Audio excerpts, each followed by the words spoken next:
When merchant ships arrive at St. Helena from England, the captains are obliged to submit a list of all their books, pamphlets, etc. to Sir Hudson Lowe, and all books of a political nature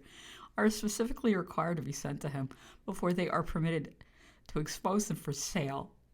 The whole of the copies of interesting works, particularly any numbers of the Edinburgh Review, are brought up by Sir Hudson Lowe and Sir Thomas Reed, pretending sometimes that they are purchased for the use of Napoleon, but in reality to deprive him of any possibility of procuring them, as occurred on the arrival of the Mangles and Phoenix storeships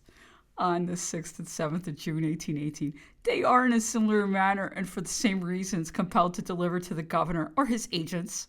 whatever newspapers they may have in their possession on their arrival at the island. Even the newspapers sent out by His Majesty's government were first examined by Sir Hudson Lowe, and only such as he pleased to send to Longwood, sometimes withholding the numbers for 10 or 12 days in succession. This fact I personally ascertained at Plantation House and at Longwood. Newspapers arriving for British individuals were seized at the post office and taken to the governor, and no person was allowed to lend them books or newspapers. I was myself prohibited by Sir Hudson Lowe from lending them any or communicating to Napoleon or the members of his suite any information derived by me from books and newspapers, on pain of being considered a bearer of unauthorized communications, which by one of his proclamations he had rendered felonious and punished accordingly. Articles of dress, etc., for the use of Napoleon and his suite, and ordered in London through the Channel, Sir Hudson Lowe, were not sent up to Longwood until several weeks had elapsed after their arrival in St. Helena, as occurred in the instances of the Mangles and Lady Carrington's storeships, when cases brought out by the former vessel on the 7th of June were not sent to Longwood until late in July following, and some brought by the latter on the 28th of June, all of them containing articles of which the French were much in want.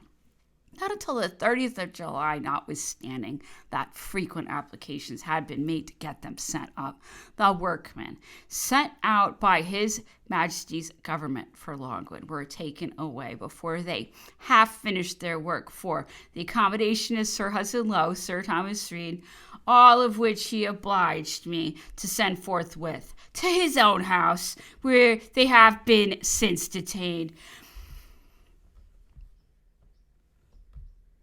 This curious document, in which the governor of St. Helena has assumed the authority of Parliament, will be found in the appendix, and others, so that jobs which would only require a few days to execute them were not finished for many months, as occurred in the instance of the fauteuil de malade demanded for Napoleon on the 28th of October, 1816, and only finished in May, 1818. Several of the movables and other articles sent by His Majesty's government for the use of Napoleon, consisting of sofas, wardrobes, sets of washing apparatus, bedsteads, curtains, beds, chairs, were seen at Plantation House and the Alarm House, and a dozen of the shirts sent out for the personal wear of Napoleon were seen in 1816 in the possession of a person generally supposed to be a relation of Sir Hudson Lowe's. It should be recorded that these circumstances occurred at a time when the French were purchasing at an enormous price articles of a similar nature.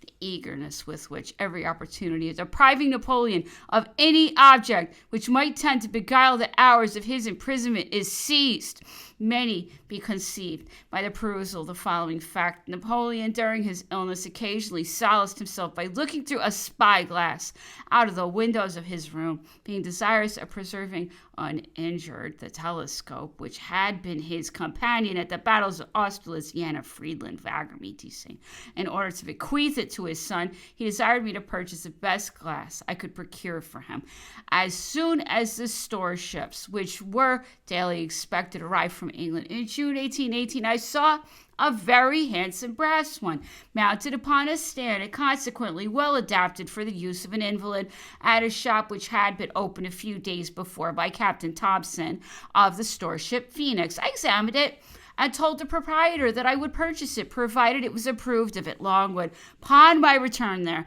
I informed Napoleon I had procured a glass which I thought would be found suitable in every respect, and the following morning the maitre d'hotel made an agreement to purchase it for £16 and ordered it to be sent to a tradesman to be cleaned, and the glasses placed in proper order. In order to deprive Napoleon of this trifling article, Sir Thomas Reed offered clandestinely an addition of £4 to the price agreed on by the maitre d'hotel, and thereby procured the telescope for the governor, at the same time prohibiting the vendor from revealing the name of the purchaser.